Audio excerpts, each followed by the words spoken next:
Hey, good afternoon, ladies and gentlemen. Welcome back to Box3 Motorsports Multi-Class Mayhem, the final race of this mini season. Before we kick off season 6, I can't wait. We're going to talk about it today because qualifying for season 6 starts today. But before I go any further, coming back and joining me here at trackside today, Mr. Philip Milwee. How are you, sir? I'm doing good, Molson. How are you doing today? Doing fantastic. I can tell you are. You know what? It's a good day. It's raining outside, so I can't go out and do anything, even though it's warmer. But I'll take it. We can be in here and watch racing instead. Yes, and Spa Francorchamps. It definitely provides the excitement that we can get because I mean it's a historic circuit. Who doesn't like Spa? Spa, I think next to I think it's a tie for me at this point between Bathurst and Spa as my absolute favorite circuits in ACC. Yeah, I love them. Spa.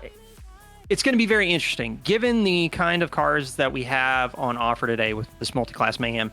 We're going to be dealing with some massive straight line speed from the 488 challenge. And then the GT4s are going to definitely have to keep their eye on the rear view, especially down the Kimmel Straight and through Stavlo, because the faster class cars are going to be just blitzing down the longer straights. It's going to be interesting. I'm kind of curious to see if we get a 488 to challenge the Super Trofeo for the top spot. We'll find out. Be curious. And so a couple questions for you that I have coming into this race. Let's talk about first multi-class at Spa. Now, this is a much longer circuit than the other ones we've run on for this season, right? Mm-hmm. Are you expecting things to and they're just mayhem on the track during the practice session? I don't know why. Are you expecting there to be, and I'm going to have to cover your face for a second because Autopilot has decided that it doesn't want to autopilot. Gotcha. We don't want to watch Blue sitting in the pit. As I was saying, are we going to see the drivers more spread out this week because of the length of the circuit? Or do you think they're going to be able to come back together just as quickly that the Trofeo and the challenge drivers are going to have to deal with the GT4 traffic extensively or no, because of the length of the circuit? I think with the length of the circuit, you're going to see inside individual classes probably a little bit of spread, but between the Super Trofeos and the 488 challenges, they're going to have to navigate through. Even though we have a handful of GT4 cars here this weekend, there's going to be some level of traffic management that happens somewhere on track. And kind of like the chaos we were seeing right now, that kind of just called out exactly one of the corners that I think is going to be one of the trouble spots. I think Eau Rouge, Lacombe, and Stavlo are going to be particular points where the faster class cars are going to just have to remember that the GT4s, they don't carry the same minimum corner speed. It's going to be tough, but hopefully everyone's going to keep their head on straight and we'll get through it with nobody dying. Yeah, that's the big hope. Now, here's my other question for you, Phil, that I wanted to talk to you about. And I've been waiting for this race today specifically to talk to you about it. Sure. Everybody knows the new update has hit, right? 1.9 is out. We've got massive changes to tires, massive changes, I believe, to suspension as well, right? A little bit. Yep. Camber, all these things, and the way the physics react. The first question I had for you, and I wanted to make sure that I wasn't talking outside the park here, is that those changes in 1.9 were not just made to the GT3s. These drivers today are also dealing with the cars feeling very different than they did before the update, or no? To my knowledge, yeah. Because the tire model, like there are shared characteristics in the tire model between all the cars because at the end of the day, you're dealing with a physics engine underneath the hood. Same deal with like mechanical behavior. There's probably shared characteristics. And then there are the things that are unique to the car that kind of deal with like its own like unique ways of how it handles. Okay. So I think there is definitely going to be some level of shared, for lack of a better word, shared pain because the drivers are going to have to get used to the fact that the tires do not handle like they did before in 1.8. They're going to have to deal with overheating, degradation, more variable operating windows. It's just season 6 in particular, when we get all GT3s on the track, is going to be a really good test bed for people to kind of get this change on, kind of like come to grips with it. Okay. But until then, I think everybody's just kind of trying to figure it all out at the same time in real time. And I'm curious myself. We have a race coming up this next Sunday, or a week from today, that is straight up staff. You'll be covering that, as far as I know, if you're available and around. And it puts me in a car, and I haven't been in a car in a long time. And I did start doing some practice because we're going to do 2 sprint races for this event. It is a charity event, and so we'll be talking about that a little bit today. But not only that, I have not started the game up other than today, obviously, as a spectator, but I have not started the game up since the update, right? So I did practice last week in my Audi at Bathurst, and I'm running laps, and I'm getting a little better and a little better and a little better. And now I'm wondering what's going to happen when I go back in there to do that again. Am I gonna feel a massive difference? Like it's going to be a problem? It's gonna feel different. Okay. There's just no way around it. Now the thing that'll be different. The thing where I don't think you have to worry about it too much is if you already feel like you're kind of like coming to grips with the handling of the car. I think you can rest on the fact that you are going to have a little bit of trouble. Okay. But you are not going to be going through the levels of of calculus that people in the faster, like at the faster end, more experience, that kind of thing. Gotcha. Okay. Because there's a little bit of the unknown that you're just wrestling with, regardless of if it's 1.8, 1.9, versus people that have been racing 1.8 consistently that kind of now have to like flush that from their heads, start over. Gotcha. Okay. Yeah. Gotcha, So gotcha. I would say it's gonna be interesting. The thing that I'll recommend to you, sir, since you're getting into a car for the staff race, is the fact that you're off pace. You're going to want to probably overpressure your tires probably a little bit more than you would expect, because you're probably not going to push them as hard. And the thing is that in this update in particular, like how the tires react in their operating window is like, you have to understand how the car is going to behave for you. Gotcha. There's the formula of just, I'm going to nail 27.5 and call it a day. That's out the window. Gotcha. Okay. Okay. So maybe what you're saying is that during the course of this coming week, maybe I should put myself in a VC in the evenings when I am doing laps and wait for you to show up and possibly help me. Is where you're coming. We can totally do some tootling about. I'm definitely not the fastest guy in the world. For me, I've been learning setups slowly over the last 3 years, and while I would not necessarily say I'm not the best engineer, I definitely know enough to be dangerous. So. Well, for me, what it comes down to is this, and this is what this race will be, just so everybody's very clear when we get there next week. I have 2 goals. Survive. Yeah. And survive, because there's going to be 2 races. So that's literally, I don't care if I win or lose. Look, this is a fun race for charity. We're going to have a great time. Speaking of, I'm going to drop that link in the chat to everyone right now. This is the charity we will be raising money for. Haymakers for Hope. Mr. Dylan Dunn has a fight coming up in June that we will broadcast. I'm hoping to broadcast on the Discord, but we are going to look to raise money for him next Sunday and try and help him out. But let's talk a little bit about this series.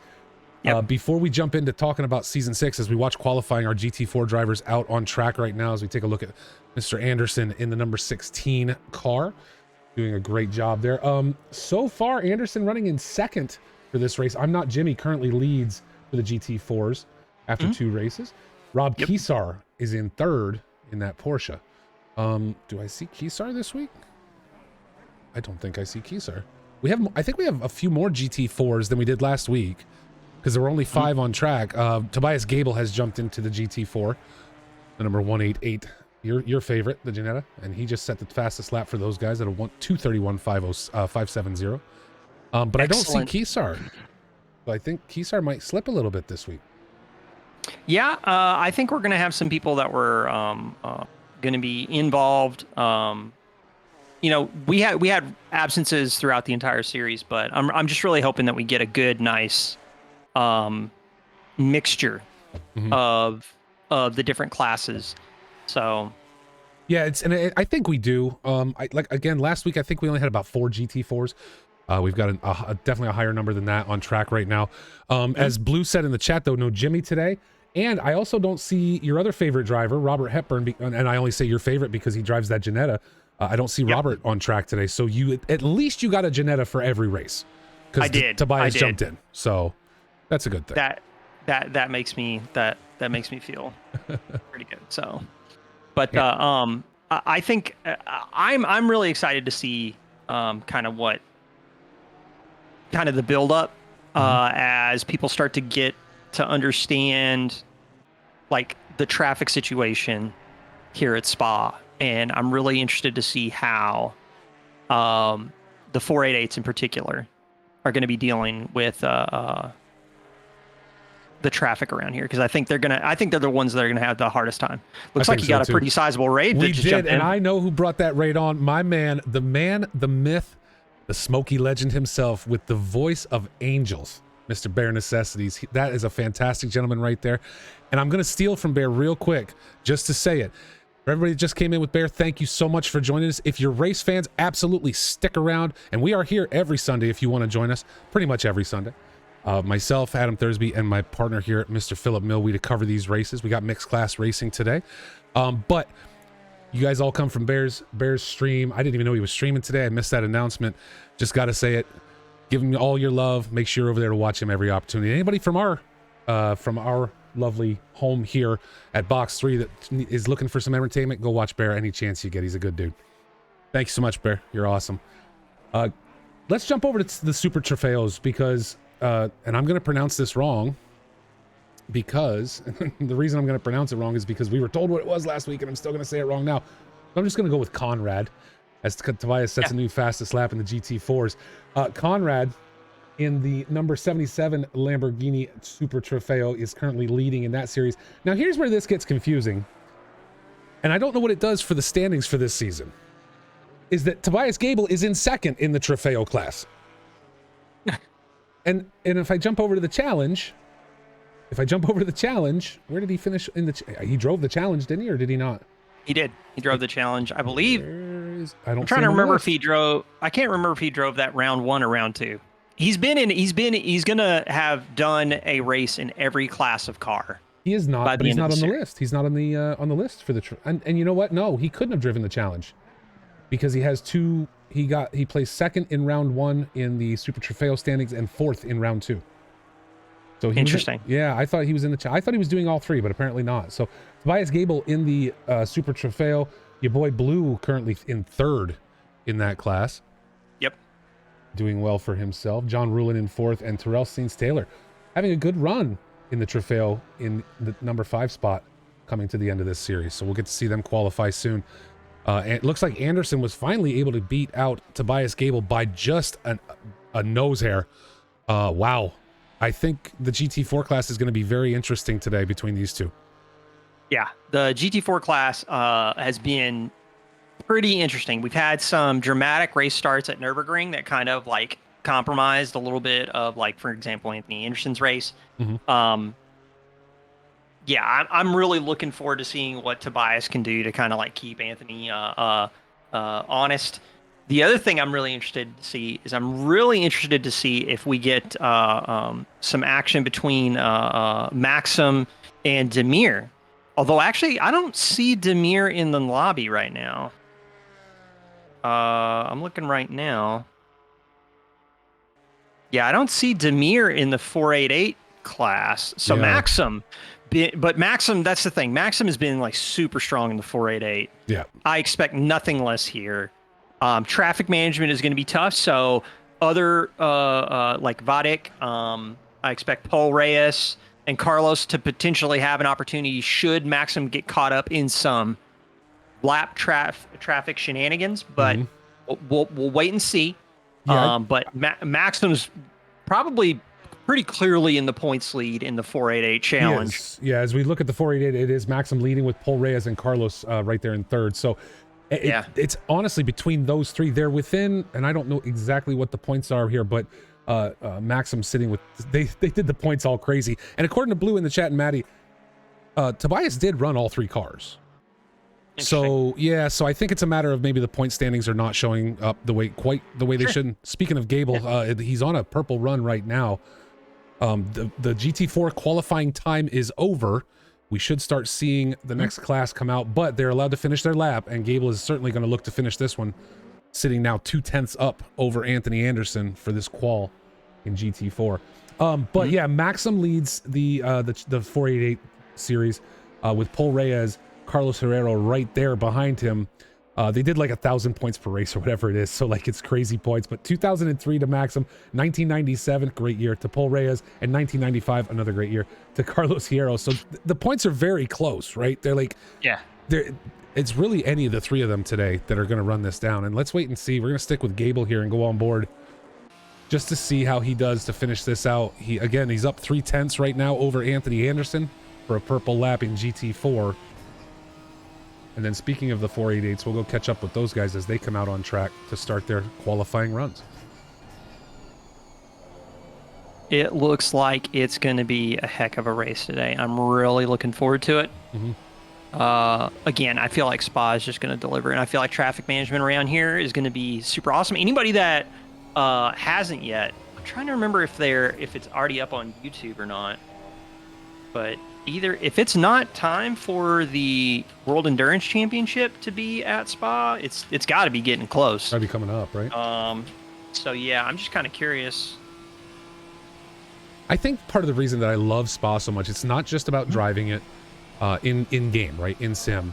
Yeah. It's also because the circuit is historic, and every year in July you get a 24-hour GT3 race at this circuit. And it's more than a race. It's a show, right? It's a show. It's a spectacle. And I think that's part of the draw. And there it is, Tobias Gable by 0.6 of a second, our first 230 in the GT4 class today, beating out Anderson by 0.6 of a second. I've got to try out this Ginetta since they've done the GT4 Bob. I've not actually sat and raced around in a Ginetta since they actually did a balance performance update for the GT4s back right before 1.9 dropped. The fact that the Ginetta is up at the top makes me very excited to find out what this is all about, because that is such a fun car to drive. But yeah. And we know, here's the thing, is Anderson's no slouch. But I love that he took the challenge of the GT4s on this for this mini season. He's doing well, obviously. I mean, fifth place in round one, so a little bit of a struggle at NERB, but then coming out in first last week, in that Porsche, puts him up in second, right behind Jimmy. And with Jimmy not here, and Gable having no points, really, this is Anderson's opportunity today to take over and own, and own the GT4 for this series. Yeah, I think that Anderson's got to do a little bit of work, but I mean, he's just in a really good position right now. So I'm just really looking forward to see if Anderson's going to have a clean race, and I am excited to see Anthony kind of like doing. Effectively doing the Lord's work in the Porsche, because it's a really to be honest, I expected to see more in GT4. The Cayman is a fun car to drive in GT4. It was really strong before they did a balance update to GT4. I basically was down to either are you running the Porsche, are you running the Aston, or are you running the M4 in GT4 class. So yeah, I'm just interested to see if what he can do. Also the Maserati as well. So it's just, I'm just going to wait and see. If he doesn't defeat the shed car, I am going to make fun of him, because I believe that car is still rev limited. So yeah. Well, I don't know. Tobias obviously able to pull a ton of speed out of it. We will wait and see what happens there. But again, Anderson, if we talk about Anderson for a moment, again, looking at the points, Gable with none, right? All Anderson and Jimmy not on track, Keystar not on track, Hepburn not on track. Those are really the only drivers that could touch Anderson if he had a horrible race today, right? And so my point being is, if I'm Anderson, yeah, I'm going to race Gable. I'm going to try up front. But the minute he's gone, if he were to get ahead of me and he just takes off, because we see again, 0.6 of a second. If Gable can maintain that pace during the actual race, well, maybe he gets ahead of Anderson and he just pulls away. If I'm Anderson at that point, I'm going to run hot laps until the end of this race and stay out of trouble, because that's literally all I have to do to win the championship. Yeah. You know? It's about so this is kind of almost like a reverse of this is almost kind of like a reverse scenario for him at Nürburgring, where Nürburgring he wanted to get a really good start, wanted to get some really good points. Tragic first lap, got knocked to the back of the field, had to do a bit of a recovery drive. In this scenario, he's kind of like sitting in a very conservative position. So all he really needs to do is just get the thing home and he should be fine. So I'm really kind of looking forward to seeing Anthony kind of like, play a very conservative race. And I'm really looking to see how traffic management ends up kind of like sneaking in and potentially playing upset. Yep. 100%. Right now, though, if we talk about the Trofeos, and there's Maxim.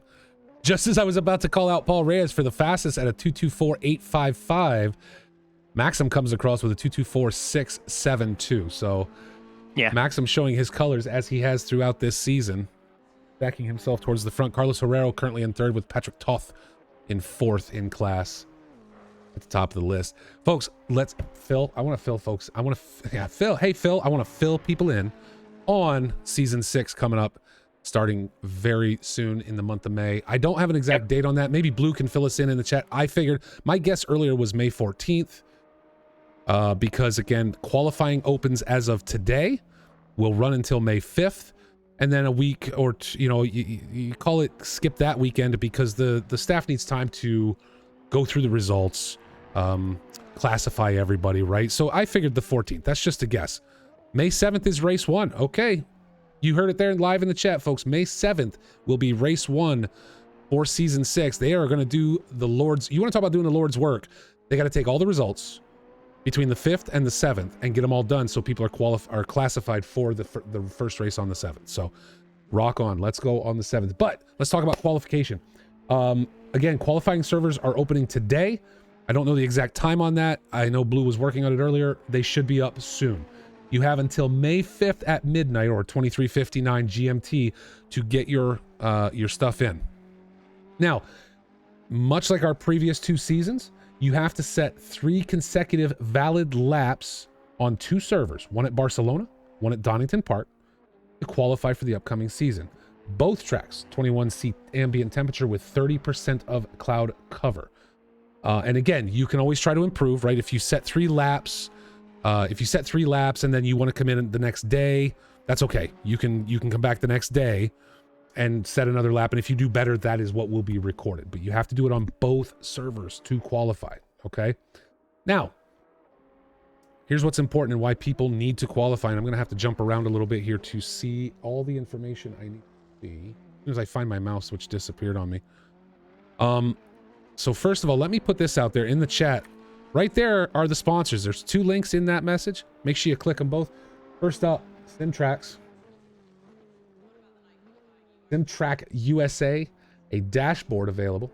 Going to go to 1 winner of season 6, and a Next Level Racing HF8 haptic gaming pad will be up for grabs. We got mad prizes for season 6. Now, everybody, just give me a minute because I got to get to the right spot here where Huff laid me in all the information.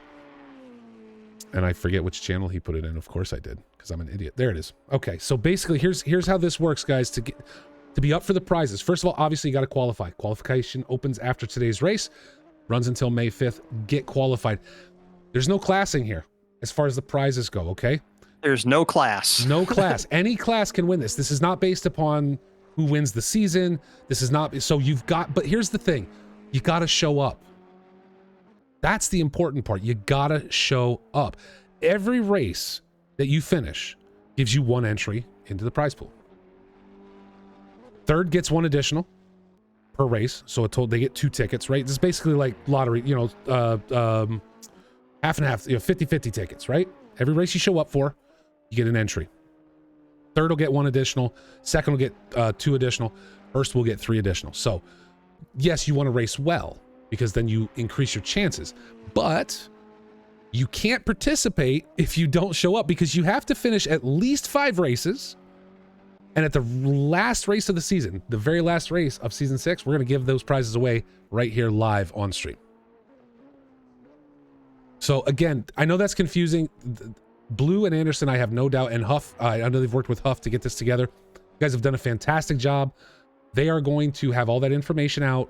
We just wanted to preview it today, get the links in the chat so that folks knew what they were racing for and kind of the information so that they were ready to rock and roll. But what do you, I think that sounds like a great season to me. Like, you got to show out, right? Yeah, you do. You do. You have to show up. You gotta play if you want to win. And I think the prize pool is pretty exciting. This will be the first season that I've ever casted where we had like a legitimate prize pool. Actually, that's not true. I think we did once in 949, but I think it was like coaching. Like we had partnered with Carter Racing School at the time. But the thing is that with these prizes and stuff, that is kind of cool that you guys are handing out some kit for some winners. That's pretty awesome. And they look pretty cool. I mean, the dashboard, again, guys, I can't show it on stream today. I haven't put the media together for this because season 6 hasn't started yet. Or I should say, people like Matt in chat, who's fantastic, has not had a chance to put media together yet for us because, again, season 6 is a few weeks out. But that dashboard looks really fantastic. Like I want to go buy one just because I use a phone right now with SimHub, and that looks a little more professional and more like tighter. I don't know, but it looks really tight. So I need to go read the details on it, but I'm betting that if it's using the kind of screen that you normally have linked with like an Arduino and stuff like that, it's going to look pretty sharp. Yeah, and it does integrate with SimHub, compatible with both SimCube and Fanatec bases. So this secures right to your base. If you guys go and look at that link, I have something very similar. That was somebody, I bought off Etsy that someone 3D printed for my phone that is, runs as my dashboard. But that, obviously my dashboard does not have individual rev lights and things. I'm sorry, but that looks pretty cool. I might want to get myself one eventually, but I got other processes first. And that haptic gaming pad, I will be curious to see. I'm going to go actually I want to go read some reviews on this. I'm curious to see, not just reviews, but the winner of this, how they feel about it. Because haptics are pretty tight, right? Gives you a way to feel something outside of spending $4,000 on or $6,000 on a motion rig. So I think it'll be interesting to see how that comes together. I'll be very curious to see what people think or the winner of that thinks. I think it's going to be great.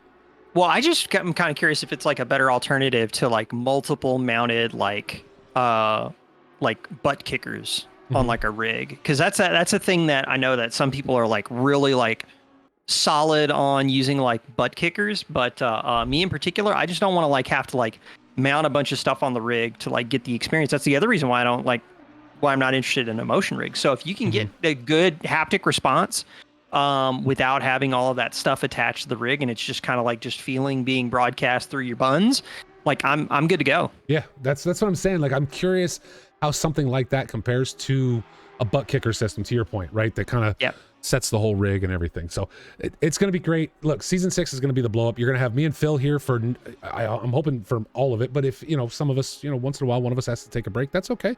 It does look like I probably will be missing the first race, because of May 7th, I will be in Arkansas. Me and my dad will tune in though and watch. So awesome. That's awesome. Awesome possum. That's going to be great. So again, May 7th it kicks off, but qualifying opens today. Now, Phil, are you going to go turn some qualifying laps? Turn some qualifying laps? Yeah, for I did.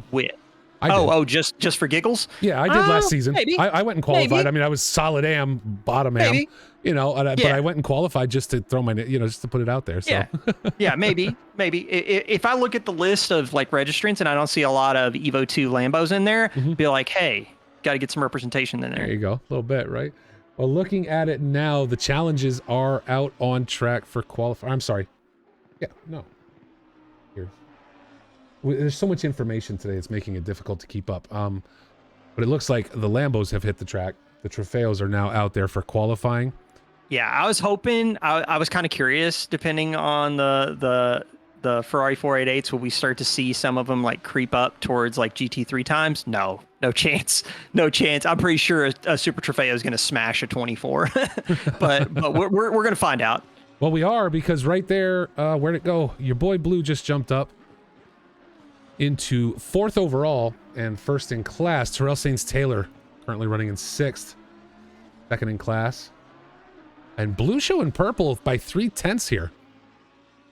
And there it is, though. A Trofeo has jumped up. Yeah, Fernandez with a 21.9. I suspect there's a 20 somewhere in here. Think there's a 20 I'm gonna somewhere? go actually. I want to go take a look at the Apex hot laps real quick just to see. But I'm pretty sure there's a 20 in this. I did give some setup work to or some setup advice to Blue before the stream, so everybody at home, if he like crashes, you know that I'm a Muppet and you shouldn't listen to me. Well, wait a minute. If he crashes, that's on him, right? That's not on you. That's on him if he crashes. I mean, if it's an unstable setup, is what I'm kind of. Okay, I got you. Yeah. Right So there, you let's see go it, see folks. if I can get. Exclamation Pitwall in the chat if you'd like to watch live timing of today's race. That is available now for qualifying and will be available throughout the race. And a new feature today.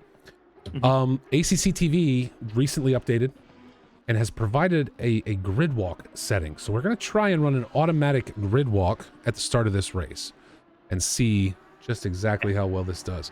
So Toasty in the chat, can anyone join this race? No, sir, you would have had to have been signed up prior to today. However, exclamation box in the chat, and I will throw it out there real quick for you. If you would like to join our races, hit that Discord link and come and join us. We'd love to have you. We have Xbox and PC ACC leagues, as well as some iRacing get-togethers and things of that nature. So by all means, feel free to join us. while you were informing the audience about the link to the Discord and stuff like that, I did look at the Apex data, and there is a 19.4 from Luke Whitehead. Now, Luke Whitehead is like an alien, so I don't know if we're going to see somebody punch into the 19s, but I would really like to see someone get into the 20s. I think that would be awesome. Well, Ivan Zolotarov right now is struggling. I'd like to see him get a lap in and get jumped up there. Terrell Saints Taylor. And we've seen this throughout this little mini season, right? Yep.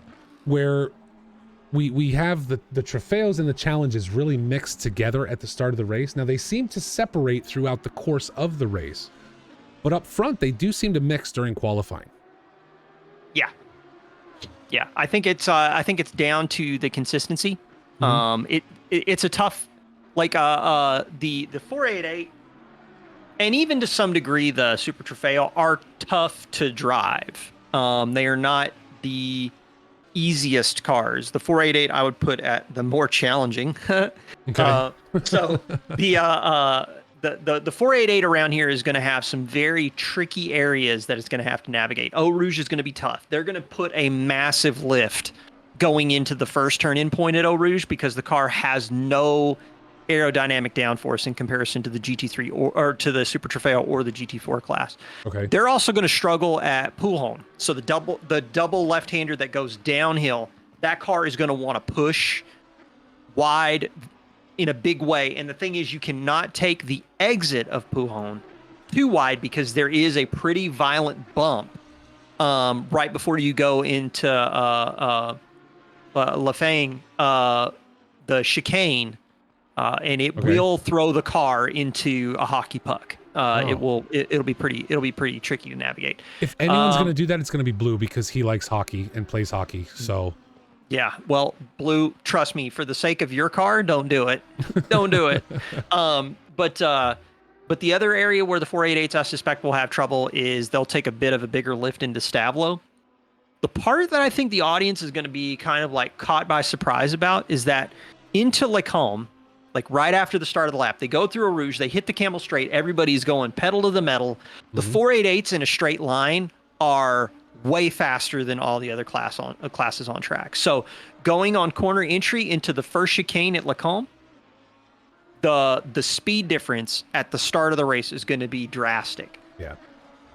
As they get around to the end of Sector 3, Conrad did not get a lap in the Super Trofeos. That means he is starting behind the GT4 class, and it also looks like we have a GT4 that jumped in, as well as we have a 488 at the back of the field as well. So it is going to be an interesting start to the race. Well, and even if you look even here, Kevin Silvares is jumping in the 488 and is starting behind Tobias Gable and Anthony Anderson at the start of this race. Yeah, and Silvares in chat copped to the fact this is his first time driving the 488 ever. Oh, I did not see that. So it is going to be It's going to be interesting. Just remember, the loud pedal in the 488 challenge is very loud.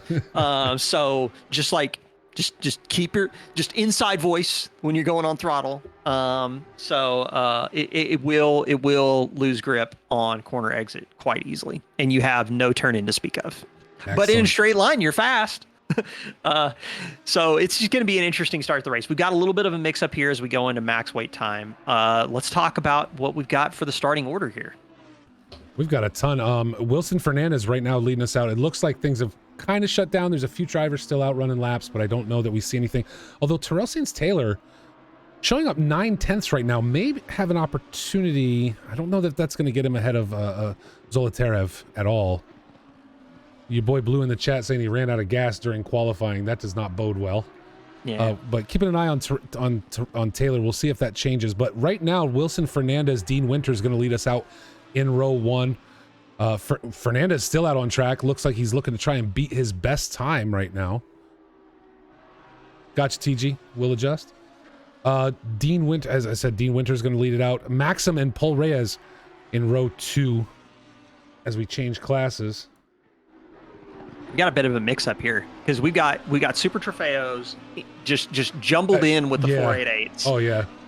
We have a pretty solid pocket of GT4s. I am so happy, by the way. I want to give a shout out to all the people representing in GT4. What is that? Is that 8 cars in GT4? Like, you legends providing us like probably the most drastic difference in the multi-class action people are going to see on track, because they're here providing a service and competing against one another at the same time. You guys are going to be so entertained when you see the cars try to navigate around the GT4s. It's going to be awesome. It's going to be fantastic.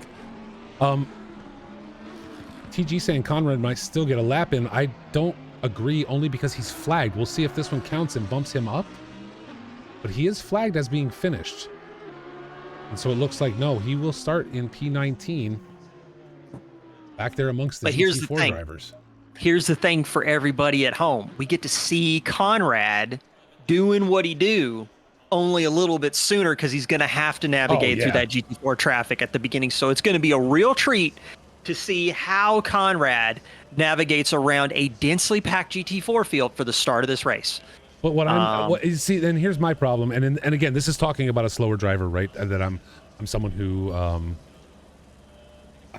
I don't know, just gets nervous, right? Yep. And it's and granted, part of it's lack of experience because I don't drive often and such. Sure. If I've got him behind me and I'm in the GT4, man, I'll tell you what, I don't even know how to handle that at this point. I'm just like, no, you got to go. You got to get around me. I'm not dealing with you. So you know what? I'm literally going to pull off this track if I have to, just to make sure you go. And it makes it a little nerve-wracking, I think. It's going to be interesting. I like I said, I'm looking forward to it. I hope everybody at home is as well. I think it's going to be a blast. As Max Charbon encourages him to send it. Yeah, I mean, sometimes you just got to send it, bro. But then again, I mean, same with Silvares. If you look at where Silvares finished out in P12, behind Gable and Anderson, Silvares is the one that really, I mean, we can talk about Conrad, we can talk about Vatic back there, but really, if I think about who's going to have the most trouble, it's going to be Silvares, because he's got Gable and Anderson in front of him, the two fastest GT4 drivers. His lap time in qual was slower than theirs, obviously, right? Yep. But what's that car going to do up the Kemmel Straight to get around them? I mean, I would think he's going to ride around them pretty quickly, but yes, if they're battling, will there be room for him to do that? So the thing that he's got to do is he's got the thing. Actually, I worry more for someone in Silvares' position or someone in Vadic's position is actually the run down the hill towards Eau Rouge, because you're gonna have to do a really healthy lift to get through Eau Rouge without dying. And the thing is, the GT4s do not have to lift as much as you. They can carry more minimum speed through the corners as the 488.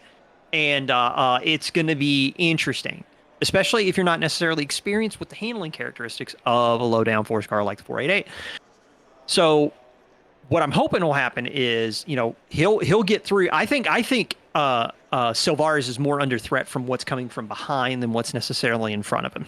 Yeah. The part where Tobias, Gable, and Anderson could pose a particular challenge is once he enters the first braking zone in at the end of the Kimmel Straight when he goes into Lacombe. He's going to have to brake a boatload sooner than a GT4 car. He's going to slow down to a lower minimum speed than a GT4 car, and he's still going to have to find turn in.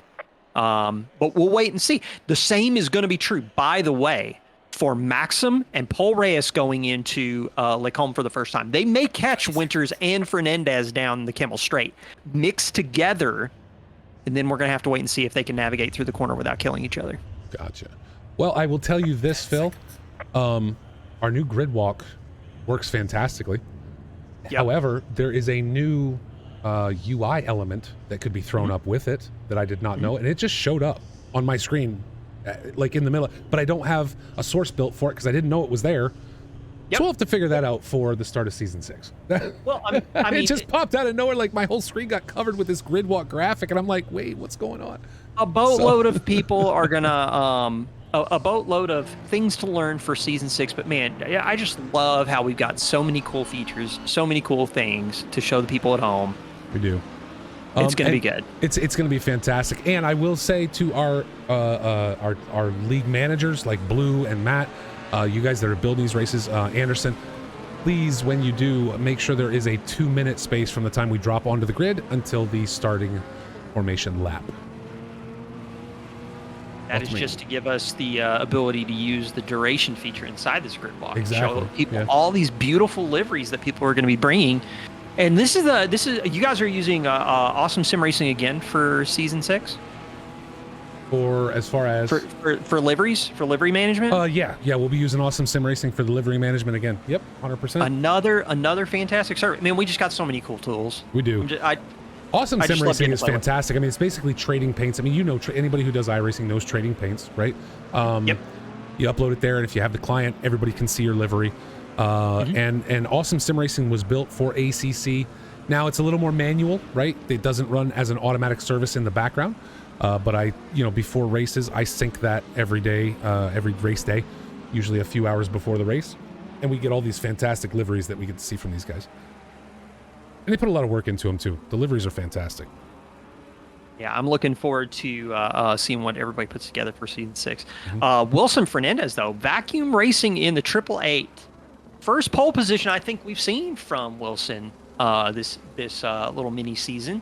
And then behind we've got Dean Winters in the DW Racing Super Trofeo. So we got 2 supers on top, and then Maxim Dolgopyatov in the 3rd spot in the 51. Like, Maxim has just been kind of on rails this season. Just been running for this mixed season. Paul Reyes behind him in the number 98 car, and your boy Blue starting in the top 5. Blue, I just want you to know my Venmo's open for all the setup advice. Anytime, my man. Anytime. My rates are good. You're right. You're yeah, I think you're well worth the value. I gotta look at it here, just trying to jump around here a little bit. I mean, he is in 3rd right now. He finished 5th and 6th in the last 2 races. Currently sitting in 3rd in the standings. So Blue having a decent season here. Maybe today is the day he earns and holds on to that podium position for the whole season. Max Charb in chat saying, I believe. Keep your fingers crossed. Fingers and toes crossed for Blue. Just looking through the rest of the field data, Tobias Gable, Anthony Anderson, I think it's going to be a lot of fun watching those 2 go at it. I am going to make so much fun of you, Anthony, if you cannot pass the Ginetta on the straight, though. It is going to happen. But, just focus on that corner exit. So what you're telling me is, though, at the start of this race, we need to focus on Gable and Anderson in the GT4 Gable class. and Anderson. I think it's going to be a run. How Tobias, the kind of speed that he can carry through Eau Rouge and Radion is going to be, or as they say where I'm from, Radillion. The speed that he can carry through Eau Rouge and Radion is going to be it's going to be critical because in terms of rev difference, historically the Ginetta was rev limited And I think it's probably still the case. And also the Porsche is still pretty quick inside a straight line. So it's going to be interesting to see how it works out going through Eau Rouge and Raidillon. I think the entry into Lake Comme is going to be something you're definitely going to want to keep your eyes peeled. As a matter of fact, we're about to hit La Source here in a second and start this race off.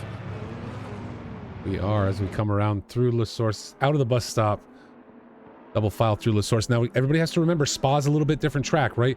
The start of the race takes place on the downhill run into Eau Rouge and Raidillon. However, the start-finish line they just passed comes right after the bus stop. So the first lap is actually the shortest lap of the race because you're not going through La Source to finish a lap. So folks should know that. Matter of fact, they're about to hit the control line here in a minute.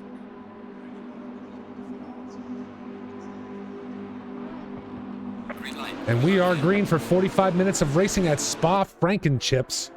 I still love saying Francorchamps. Bubs is my favorite person on the planet, I swear. Oh man, the two Super Trofeos in front almost come together. Looked like oh, and we've got a pushback there. Somebody got hung up. Yep, we got a massive accident towards the back of the field. Yep. Gable, oh no, Gable got hung up. Yep, Tobias got hung up. I'm kind of curious if Conrad made it through or not. Conrad's involved. Oh no, they're just coming together still. I'm kind of curious how many of these cars are going to have to RNG. Looks like Silvarez RNG'd. Conrad's back on track. We got a few of the GT4s.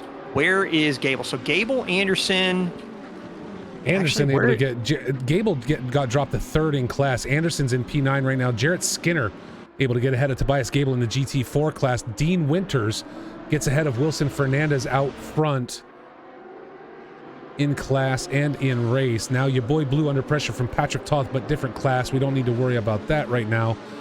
But Anthony Anderson taking up first in the GT4 class with that mix-up at the beginning. So let's talk a brief minute about what the audience just saw, and this is gonna be one kind of complaint I'm gonna lobby against ACC as a game. Mm-hmm. I really, really wish they would qualify the blocks together to create pockets where the different classes are kind of like put together. Yeah. Additionally, give us as a feature manual race starts.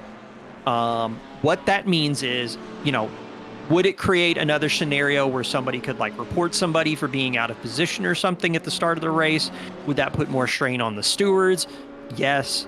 However, in multi-class racing, if you can let the classes create a pocket between one another, you don't have these scenarios where you're going through high-speed corners and you've got faster class cars behind slower class cars and things kind of compress in a really awkward way. And we see some of the incidents like we just saw. It's just one of the things. It's been in other simulators for a long time. I really wish they would add it in ACC. Hoping they're hearing this. Well, that's pretty awesome. That's the very strange part to me, right? Is that if we talk about ISMA, if we talk about multi-class racing anywhere, when we watch that in real life, it's kind of to what you said. The qualifying times only matter within class, not overall, right? Yep. And so if they only matter within class, all the GT4s are together. All the Trofeos are together. All the challenges are together. All the GT3s are together. If we had GT3s racing here today, all the GT3s would be together. Yep. To have that feature, I think would probably help a lot, but now you got to catch up. Speaking of GT4s, Jarrett Skinner applying pressure to Anthony Anderson right now in the GT4 class. Oh man, he's being chased down by that Camaro, man. Look at the ride height on that thing. And the flames make it go faster on the livery. You know that, right? It does. It adds like 3 horsepower. It does. I think easy. Yeah, something like that. Anthony Anderson under pressure. The Camaro, that is a car that I really enjoy in the GT4 class. I've never really figured out how to really extract true pace from it, but it is just such a fun car, and I'm so glad to see American manufacturers in GT4. I'd really love to see even more. I'd love to see, seriously, Chevrolet, give us a Corvette in GT3 and SRO, please. Please. Yeah, I wish we had more US or North American participation in GT3 racing, right? SRO. I know we have, SRO America, but we don't really have the manufacturers there to back that up. Well, I mean, the big thing is, kind of counter to that, it is something that is really starting to grow in the States. If I remember correctly, I believe GT4 in GT World Challenge America was one of the largest it's ever been this season, because it's a very, in terms of like cost towards like customer teams and stuff like that, very easy to get into. Setups and car systems are not as complicated, that kind of thing. I would love to see kind of like American manufacturers and American teams start to get more and more and more infused into the SRO series, because we definitely see some really good American manufacturers in IMSA, and I would love to see some of those same American manufacturers in WEC. I would love to see them in SRO, but we're just gonna have to keep our fingers crossed. You know, you and I talked about it earlier this season, this little mini season, about how I've just recently started watching ISMA. And watching those races, and the thing that tripped out of my mind, because again, this is my first year really watching it, was that Cadillac has race teams. Yeah, you don't they've look had at it for a long Cadillac, time, and I'm sure they have. That's what I'm saying. Like, you don't look at a Cadillac and say, "Well, yeah, it's a race team." No, you look at them and go, "It's luxury. It's supposed to be a luxury brand, higher end, things like that, right?" And yes, the Mercedes and the Audis and the Bentleys of the world do have race teams. But it just surprised me that I saw Cadillacs racing prototypes and LMP cars. I was like, wait, what? Cadillac, really? Okay, yeah, cool. It's supposed to be that what I forgot what the spec was that they released back in the late 2010s. But basically, like, that whole production line of like Cadillac is kind of like this like forward-leaning entity, and there's a lot of like race engineering work that goes into like the development of those engines, because one of the requirements for sports car racing, which people at home may not know, is that there are car manufacturer requirements that are imposed on like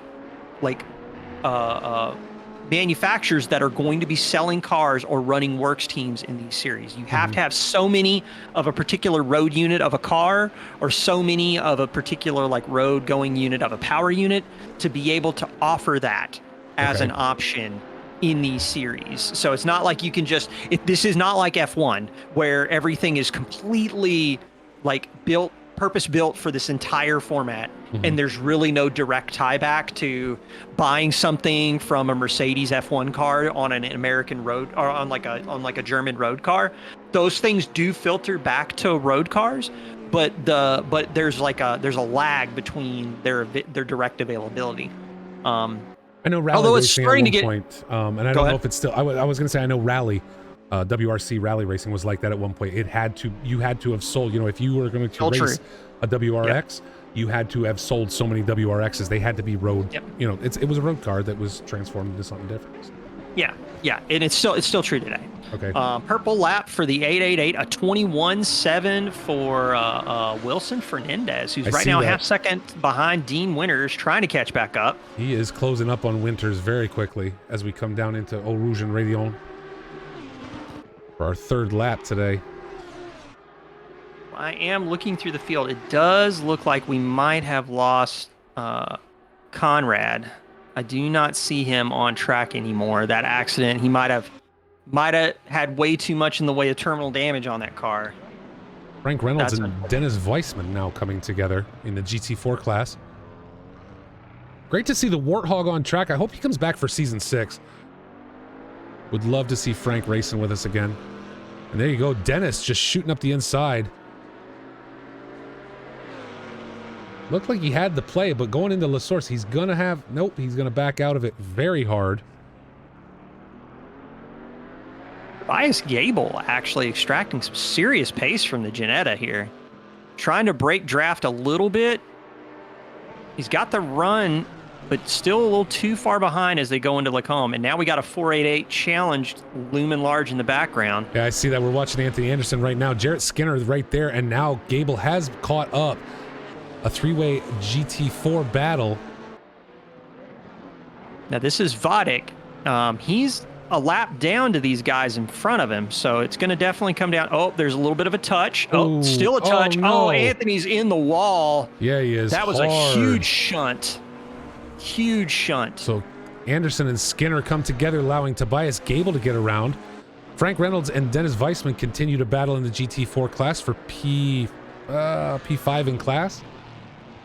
That's a shame right there. Skinner and Anderson coming together like that, making things very difficult. But Tobias Gable takes advantage, not tied up in it.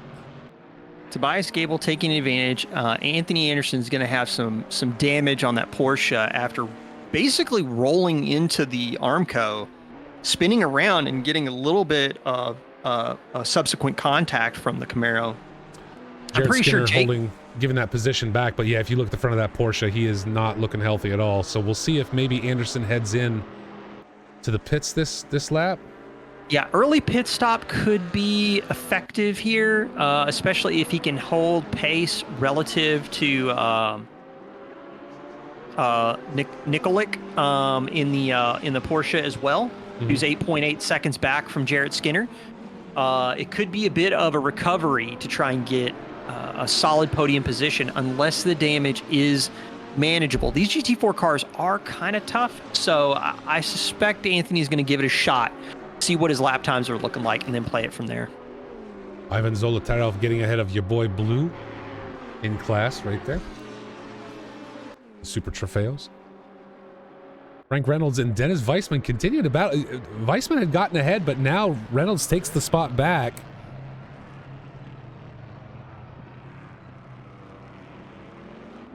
One thing I will say at Spa, as much as I love driving it, broadcasting it is not anywhere near as fun. It depends. I mean, that's the reason. That's the reason why the cameras are just either way far away or they're way close, and it's Spa struggles with cameras for some reason. Yeah, I could understand that. So Anthony Anderson going defensive on Jarrett Skinner into Lacombe. I guess after that tangle, Anthony's like, if you're going to get around me, brother, you're going to have to earn it. Right. Yeah, at this point, you want to make him work for it, right? But we're getting back to where the incident happened on the previous lap. Yep. Exit of Rivage into no-name corner. Depending on which track map you read, it's Rivage, or you could call it Bruxelles. Yep, Bruxelles, and then into Speakers Corner, which I always thought was no name as well, but the one I'm looking at says Speakers, so. And it's also called Jackie X after Perfect. the F1 great, but Ooh. you know, I've always called it No Name Corner. Yeah, Ooh. same. That's always what it's been for me. Watching on board, you're my boy Blue, losing ground in terms of like average lap time pace from Zolotarev.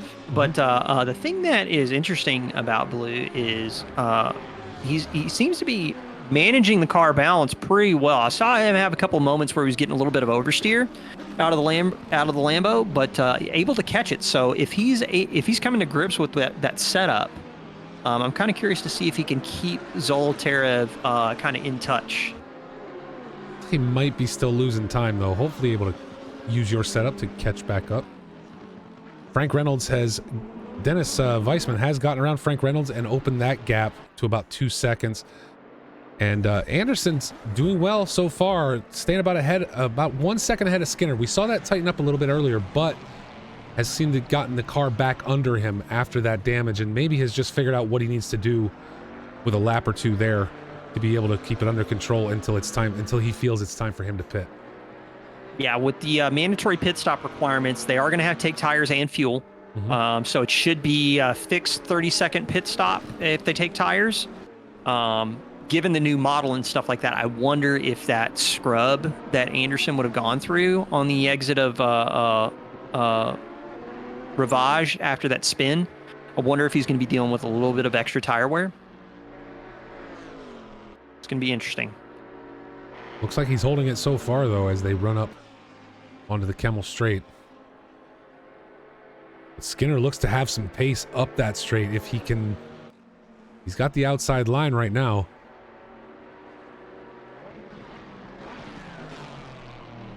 Yeah, I make fun of the Camaro being kind of like have the ride height of a monster truck, but just don't go monster trucking people through corners. Well, I just don't know why he doesn't just drive right over top of Anderson in that Porsche. That thing's sitting right on the ground.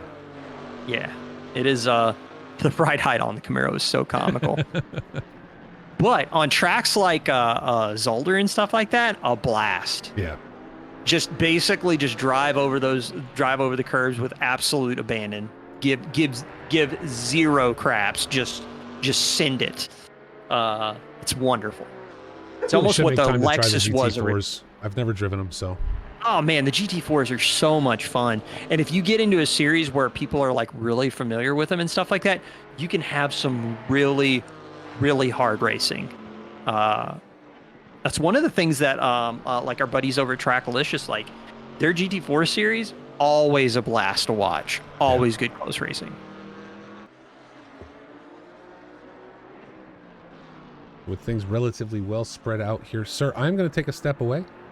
Yes, sir. As I need to go and take care of something real quick. Hopefully sticking here with Anderson. Actually, you know what? I was going to run the autopilot, but I think I will leave it here with Anderson. Anderson and Skinner providing some great action. I think we'll leave it right there with them while I take a step away for just a few moments. Sounds good, sir. I will be right back with you. Thank you so much. See you in a bit. So for the folks at home, we do have pit wall up and running. So if you want to go check out live timing information, !pit wall in chat. Anthony Anderson, Jared Skinner, one of the closest fights on track. We've got Fernandez and Dean Winters. And then Zoltarev is actually starting to catch up to Carlos Hero. So he's going to have to navigate some slower class traffic. You're my boy Blue, 2 seconds back. Going to see if he can try and catch up a little bit before Zoltarev catches Carlos Hero. So we're down inside a half-second mark as they head down the start-finish straightaway into Eau Rouge and Raidillon. So Skinner does have the run on the inside this time. Had an excellent run on the exit of Raidillon. I think Anderson's going to have a tough battle if he tries to take it side by side into Lecombe. Now he's well clear of Anthony Anderson now. So Anderson gonna try and hang on to the bumper of Jared Skinner, not let him get too far out of touch. I'm kind of curious to see what Anderson does during his pit stop, if he's going to try and take those repairs or not. Man, there's a heap of damage on that Porsche. So hats off to Anderson for keeping it going after taking a hell of a shot on the exit of Rivage.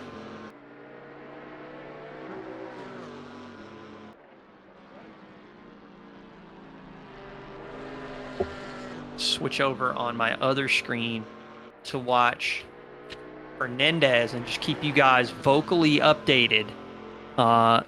It does look like Winters. Yeah, Fernandez does have a bit of a run out of the exit of Eau Rouge. And we're just waiting to see if there's anything related to a pass at Lecombe. I think he's a little too far out. Carlos Hero taking an early dive into the pit stop. That's going to free Zoltarev, who's now 1 second away from You're My Boy Blue. I wonder if there might have been some contact between them. So with 27 minutes, 40 seconds left in the race, we're starting to see mandatory pit stops come into play on schedule. We did have a chunk of drivers that had to take the pits early after a massive pileup at the start of the race, and we did lose a couple of cars, which is unfortunate. It's just tricky. The qualifying was just kind of out there for a couple of drivers in some of the faster categories. Take a look.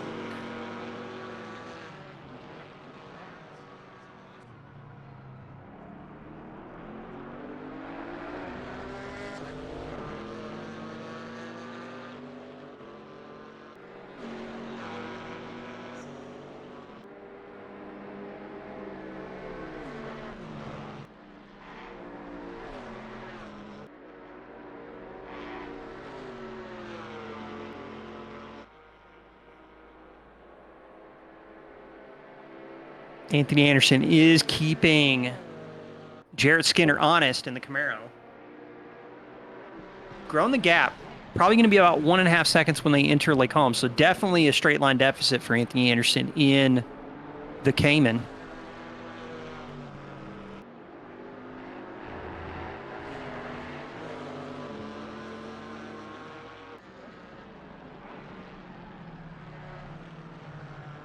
hoping everybody gets an opportunity to check out some of the information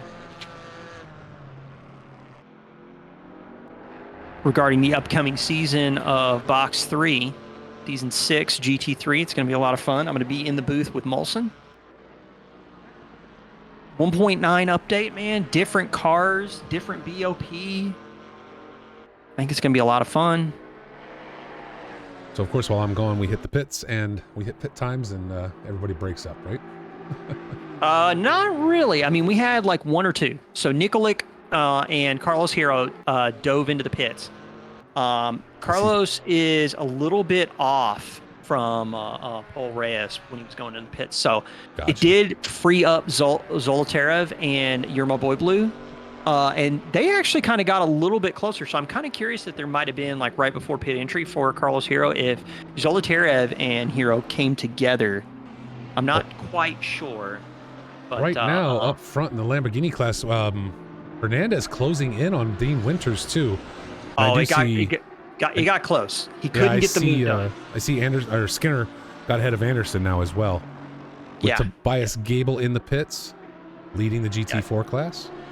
Yeah, Gable in the pits, definitely going to set the trend for how the pit stops are going to run for the GT4 cars. It does look like Anthony Anderson. Now. Yeah, Anthony Anderson is going to try and push a little bit deeper. I wonder with the damage involved. I wonder if he's going to try and push. Oh, Skinner with the drive-through. Yeah, that's big. That's big news. Oh no. That is big news. And I gotta wonder how you do that at Spa, because as soon as you come into the pit lane, you've got an immediate 90-degree turn, right? Like, so how do you? But the pit speed limit. Where's the pit speed limit start? It's not before that. No. I think he got that for track cuts. Oh. I think that is track cuts. Let's keep an eye on Skinner then real quick, just to see if he's just going to push on through and not take a pit stop. But we've got to jump up to Winters and Fernandez as both head into the pits together. Dean Winters and Wilson Fernandez are going to head in one behind the other. So that'll be interesting. Let's see who comes out on top of there as we keep an eye on Jarrett Skinner to see if he's just clearing a drive-through or if he's making his pit stop. I think he has to. I think that if he takes work on the car, it's not going to clear the DT. Yeah. So he'll have to take it again. He's clearing straight through. Yeah. So and that is going to throw him. That is going to throw him probably behind, depending on how much damage Nikolic had to have repaired. I wonder if it's going to toss him back as well. So Fernandez getting ahead of. Oh man, this is flipping all over. Dean Winters showing ahead of Wilson Fernandez now in the pits. He is not. I've got visual on him right now. So, yeah, you watching Dean now? Dean Winters still in front. They are nose to tail going to their pit boxes. So they're going to be up to the front, I believe. I'm going to let you keep an eye on that as we check in on Patrick Toth and Carlos Herrero coming together on their way up the straight. Or I should say on the way back down the hill. So Dolgopyatov and Reyes are going to inherit the lead of the race officially. They still have to pull their mandatory pit stops. And looks like a good chunk of the rest of the field is going to start pitting here soon. Carlos Herrero making quick work of Patrick Toth for third in class.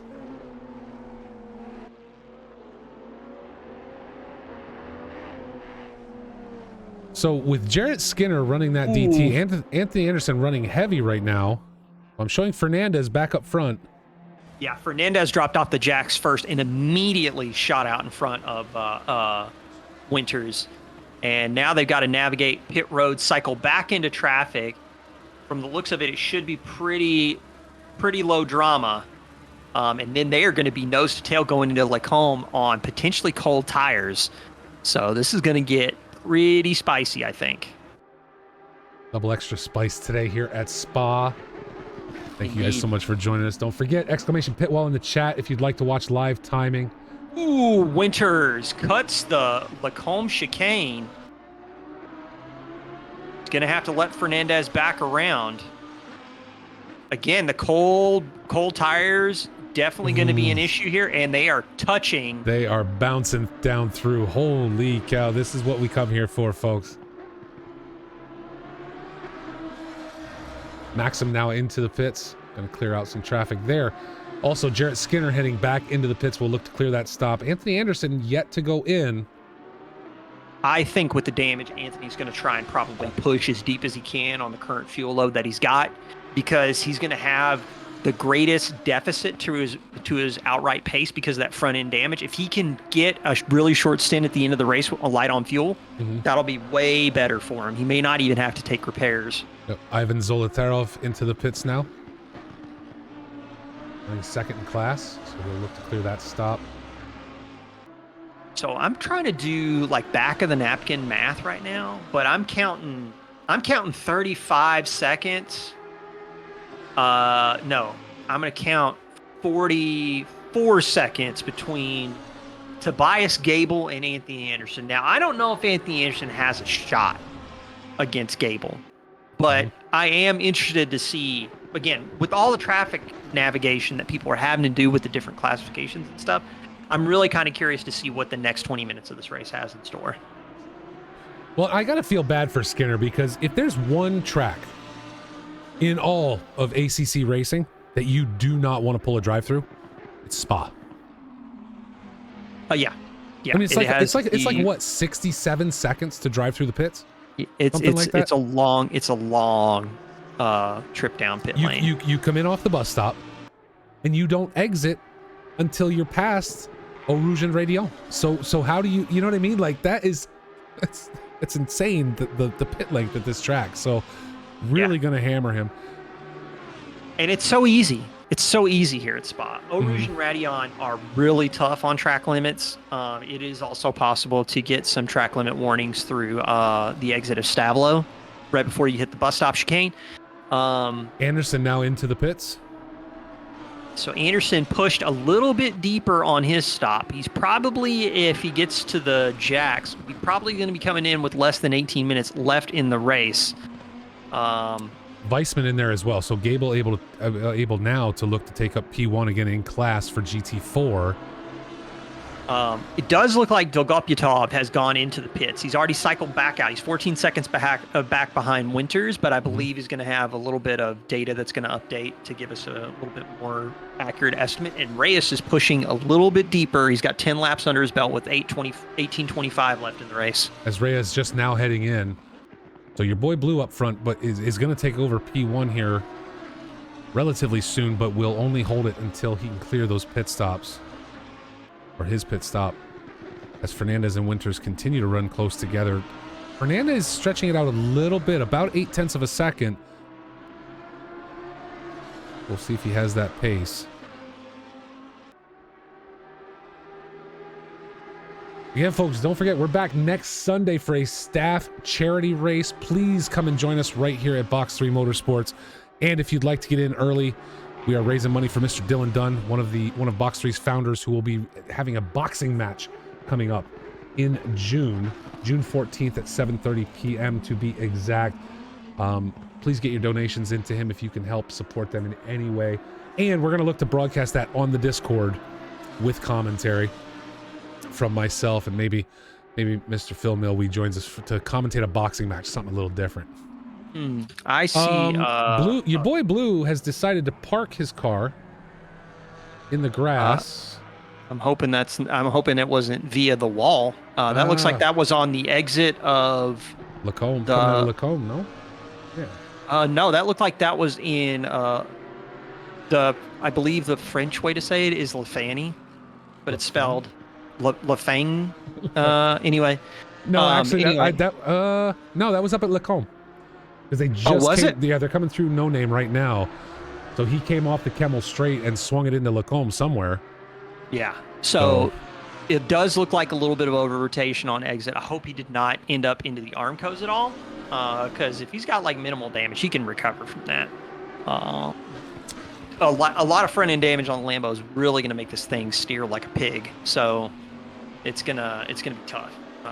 Dean Winter does look like he is in front of Fernandez again. He is showing contact on Fernandez, but only Fernandez, so I don't know who he made contact with.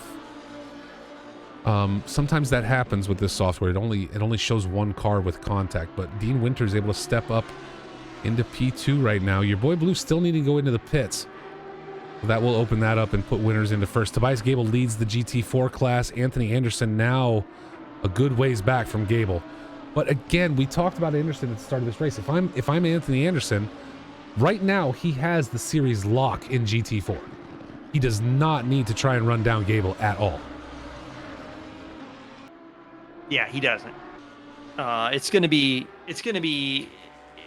interesting. I mean, again, he's got 15 minutes to survive. Like, he's just got to try and get to the end of this race, as painful as it might be, especially with the front end damage on that Porsche. But if he does, man, he's got it buttoned up. Now, again, we know ACC can glitch. It's quite possible that Anderson did do some repairs, but looking at the front of the Porsche, it doesn't look as though he did. I don't think he did. No? I don't think he did. I'm going to go double check the pit stop times real quick, but I don't think so. Okay. Because Gable was a 202.552, and Anthony Anderson with a 159.3. So wow. Anthony Anderson pulling out all the stops. Very speedy, but Winters and Fernandez are going to be the run for the front of this race. Top of class, front of the grid. They are giving us a really good fight to close this series out with. Somebody who's straight up on rails right now, though. Again, Maxim Dolgopyatov at the front of the 488 field. Paul Reyes, though, he was in the top 3, if I remember correctly, in the standings for the 488 challenge. And yeah, I think he's still got a good shot at some points. He's 23 seconds back from Dolgopyatov. Kind of pace-wise, he's kind of been nowhere in comparison to Maxim. But still, I mean, a good top 3 finish in the Ferrari Challenge after 3 races, that means a lot. Well, given where Herrero is behind Paul Reyes currently sitting in second in class, Carlos in third. Really, we're looking at this grid, or I should say, the 488 standings staying the same for the top 3, right? Yeah. Maxim up front, Reyes followed by Herrero. I wanted to look though. It's funny, we look at this Super Trofeo class and we talk about that a little bit. Fernandez missed the first race, finished third in the second. And if we talk about Dean Winters, this is Dean Winters' first race in this series. Yeah. So he's not going to win the championship out of this, but still doing a fantastic job. And really, I wish he'd have been here for all 3 races.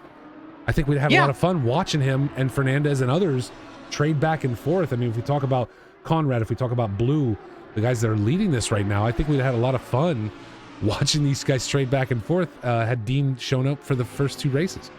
Man, and that right there is kind of like the part that like is probably like the saddest part for me for this race. I really wanted to see Conrad finish it out, but that lap 1 incident for him was just so tragic. Yeah, like there was a significant amount of damage to the car.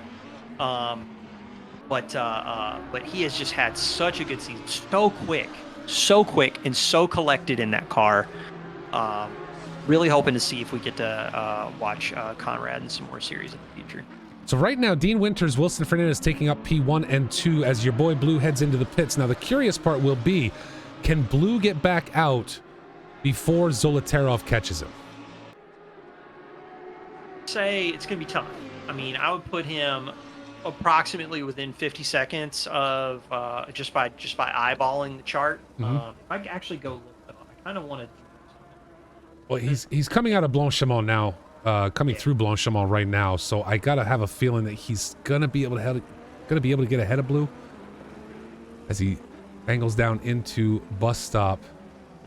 Oh, but he spins it. Zolotarov had a 2-minute. Oh, did he spin it into the entry? A little bit. He came out of the exit of the entry to the bus stop a little rough, but I think it's not gonna be enough to cut it off as he comes through La Source now.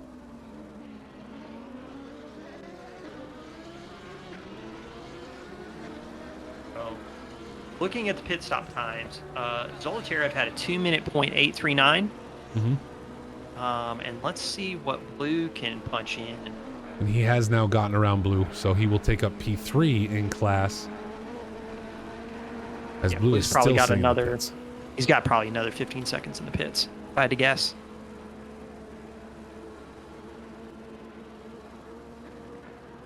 Dean Winters opening it up a little bit, now out to about 1 second over Wilson Fernandez. Carlos Hierro waiting to see if Patrick Toth can close gap as Toth just cuts across. Lacombe just decided, you know what, I'm going to go this way real quick. That's a Ferrari turn-in. Doesn't really help him that much, though, as that gap holds at around 1.8 so far. Let's take a look real quick here, though, at the gains and losses. And this really is hard to look at in this multi-class racing because these guys are so mixed up. But Dean Winters getting ahead of Fernandez as they close gap, though. Fernandez right there as they come through the bus stop. But these guys trading places between 1 and 2. Maxim flat, Reyes flat, Zoltarov up 3. But the real winner today... Look at Vatic in P10 right now, up 8 spots. Yeah, Vatic was quick, though, at Imola. Bit of a spicy battle between, I can't remember who it was between Vatic and, who was sparring with Vatic at Imola, but Vatic was pretty quick at Imola. And looking right now, man, so here's the thing. I'm looking at the way that the 2 Super Trofeo leaders are taking it through the line. So Tactical had to park it because he's going to take his kid to soccer. Well, you're a good dad. That's right. So ace is on you. I think the pretend race cars can wait for a minute. Good job, sir. Yeah, they sure can. And man, they are side by side. Dean Winters and Fernandez going through Lake Home. Yeah, Dean Winters is going to hang on. This is getting spicy for the end of this race. Under now 10 minutes left to go. So the thing that I'm really interested to see with specifically the drivers in the Super Trofeo class is what are we going to look at? What are these tires going to feel like, and what is the fuel load going to feel like towards the end of this race? Your only regret is you didn't take out Blue. That is everybody's regret every time they race on track with Blue. If I had just done that in lap 1, it would have been a better race. And now all of a sudden, though, we got to jump back here. The challenge class, Carlos Hierro and Patrick Toth. Carlos has had pretty good pace in the 28 car, so let's see what he can do on the defense. Toth looking for opportunity, though, through Lake Home, as you said, yeah, and down the hill.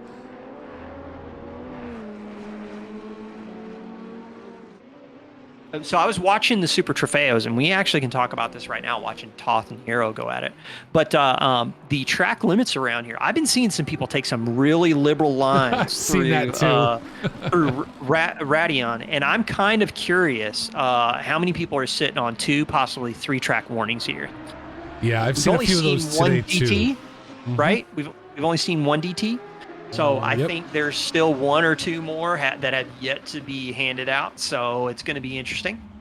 And for the folks at home that don't know, that's automatically by the game. Like we don't have any control over it. Stewards don't have any control over it. It's based on like what the sim considers a track cut and whether or not you gain time. And if you gain time, you get the warning. Contact between Fernandez and Winters as they head into Eau Rouge, and Wilson Fernandez just blows by. Bold move. Generating contact right there. Absolutely, a little door bang, and Rubbin is racing though, and Wilson Fernandez comes out ahead on that one. So Fernandez has the inside line going into Lake Home, but if these guys have been squeezing each other this hard, look at the move over, the defense by Fernandez, and more contact into the wall. Dean Winters though spins himself in doing so, and now that gap opening up to 2 seconds. Wow.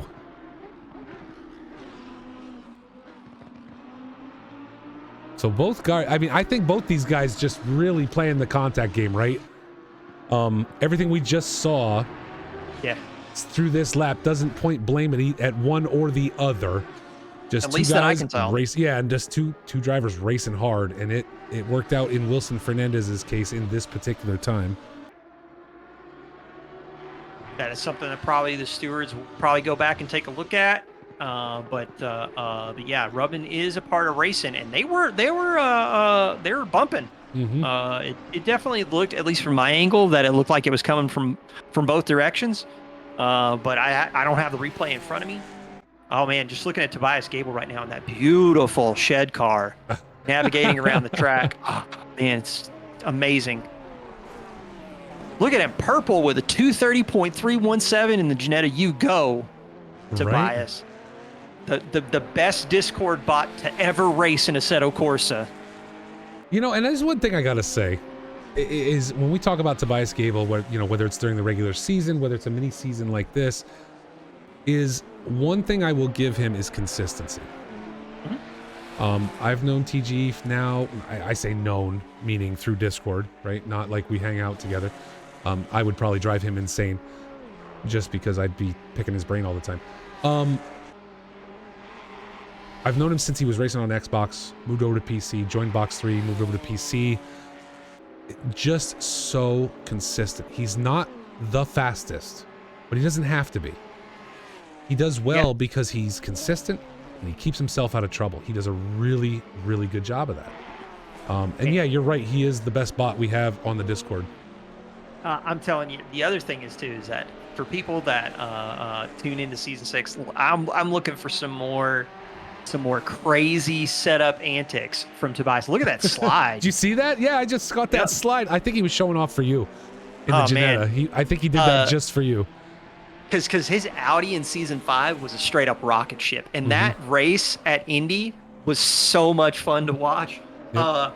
But that said, I'm really interested to see what Tobias sets up for season 6. I'm just interested altogether what people set up for season 6, especially with the new tire model and new setup options.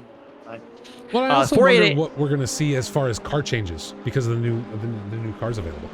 Well, the balance and performance is going to be, it's going to kind of like flip the whole meta on its head. People are going to be trying to suss out kind of like what's the reality after 1.9.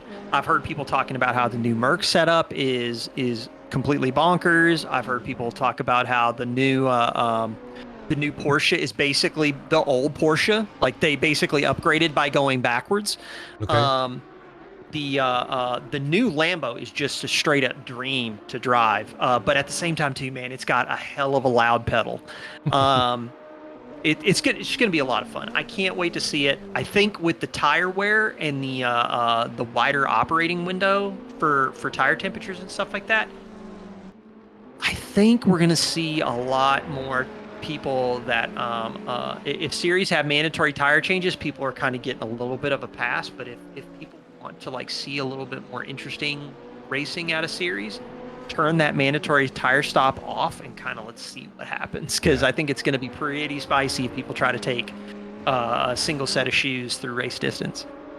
Nope, it'll be interesting. I think with the updates, again, the goal of the sim, again, this is sim racing. And as we told Tactical in the chat, you're being a good dad. The pretend race cars can wait, right? And I think that's important to keep in perspective, is that the developers of this sim are doing the best they can to emulate real world physics to the best of their ability. Whoa. Yeah.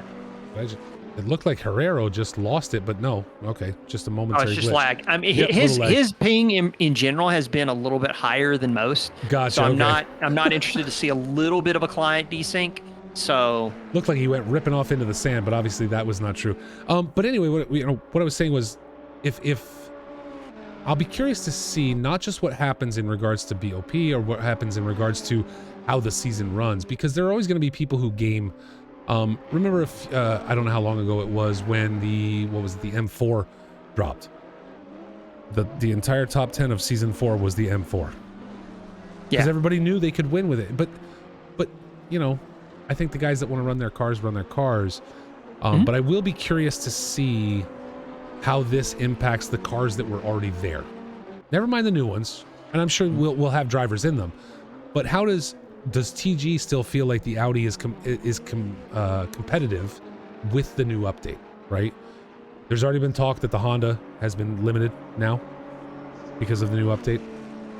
So is that going to be the case for other cars within the sim? I mean, I certainly hope so. I enjoy a little bit of variability in my racing, in terms of balance of performance. I would just like to see the meta get even a little bit tighter. For anybody that really wanted to complain about still driving the RCF since 1.6, that dude right there is a legend. The Lexus is a lot of fun to drive. It was my main for the longest time.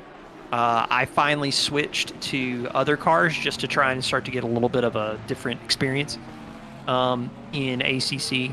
But I really think that the 1.8 meta that we got, that meta was probably one of the most balanced metas we've had in ACC for some time. I think we had, at any given track, one of 3 cars could have been really competitive. There were a few tracks where the NSX and others were like completely cracked out.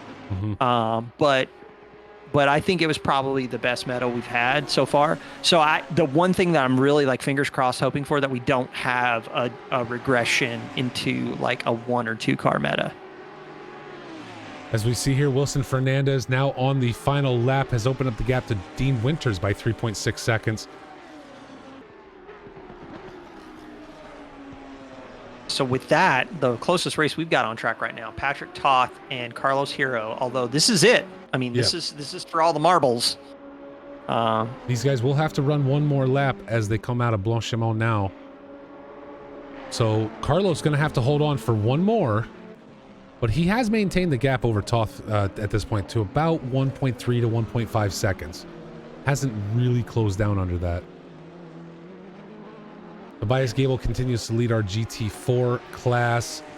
Right now, at this point, running hot laps. He should be on his final lap. Anthony Anderson, 42 seconds behind.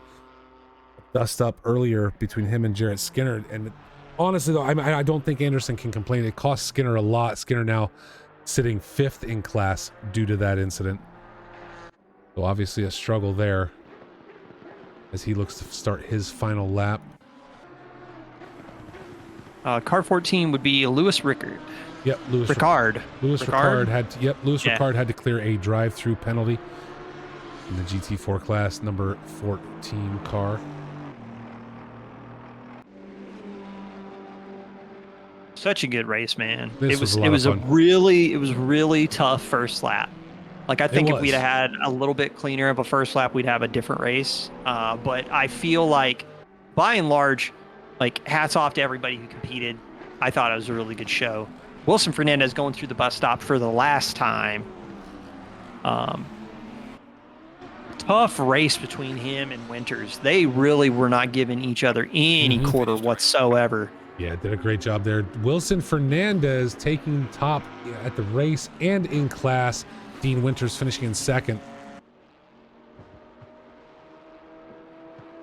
Maxim Logopyatov coming into the bus stop now to finish 1st in class in the Ferrari Challenge.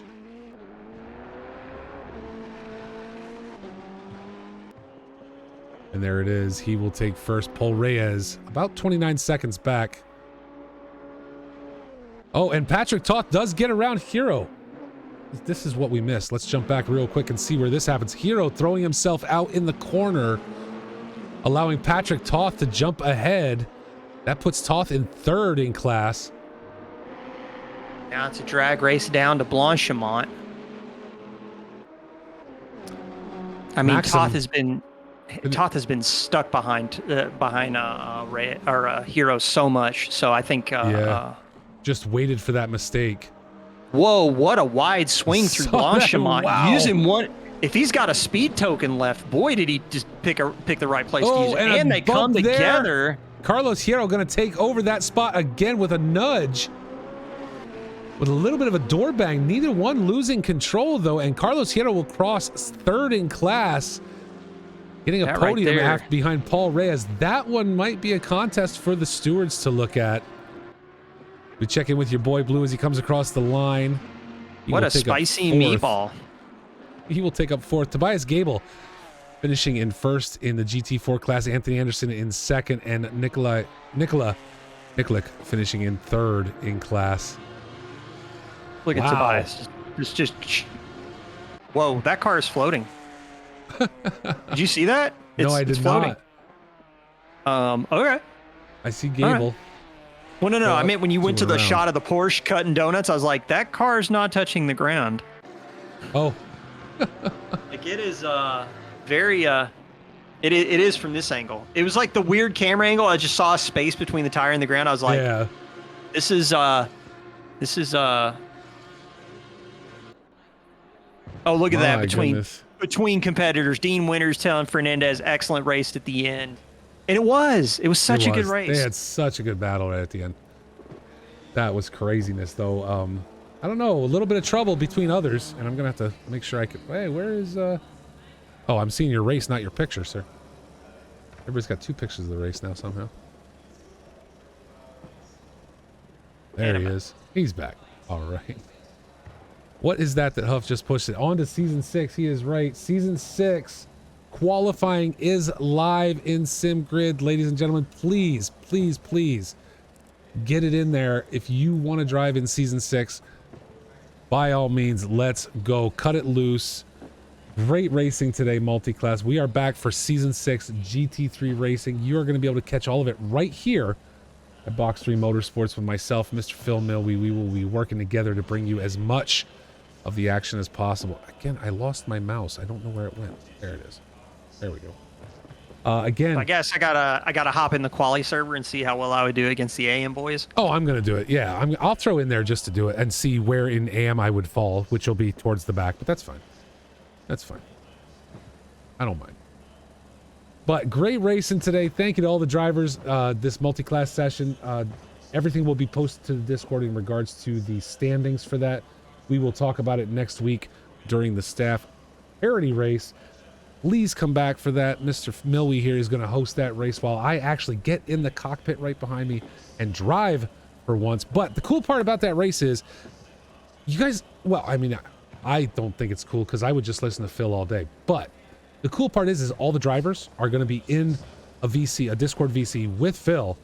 So you're going to get to hear us yell at each other while he tries to commentate. And I try to herd the cats into making sure we're raising money for Dylan Dunn and his boxing event that's coming up in June. I think we're just going to have an absolute fantastic time next. Again, it's a fun race for charity. We're just here to have a good time next week. So I'm looking forward to it. So am I. I think it's going to be an absolute blast. And again, I get to actually sit in the rig back there and have a great time. Thank you to all the drivers today for this multi-class. Today, actually, across the last 3 weeks for this multi-class event, you guys did a fantastic job. Someone like Tobias Gable running each different class each week just to see what he could do, and really did a fantastic job with it. Wins out in GT4 today. In the shed car. In the shed car. In Phil's favorite. That's his favorite right there. So I think TG was Phil's favorite driver. But Phil, any closing words for our audience today? Anything that we need to let them know about?